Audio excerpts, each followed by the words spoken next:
Programujeme hru bez zkušeností, dokud to nebude jedna z nejhranějších her v České republice. Den 14. Stalo se něco, o čem jsme si mohli nechat jenom snít. Mikýř, vítěz Survivoru, si všimnul naší hry. A líbila se mu natolik, že ji dobrovolně ukázal na svém streamu. Když nám napsal, málem jsme vyskočili z kůže. Ale to, co přišlo potom, nás úplně odrovnalo. Nejenom, že ji hrál ji hodinu v kuse. Bylo vidět, že si hru předem trénoval, přesně věděl, co kdy jak dělat, aby se dostal co nejdál. Sice ji na začátku graficky přirovnal k Excelové tabulce. Řekněme, že tato hra je trošičku lepší jako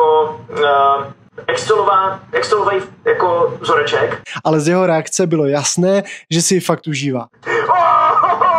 Chytil se z toho vlasti! Ty jsi smyslel, že bys mě mohl porazit v rozdělávání ohně piráte.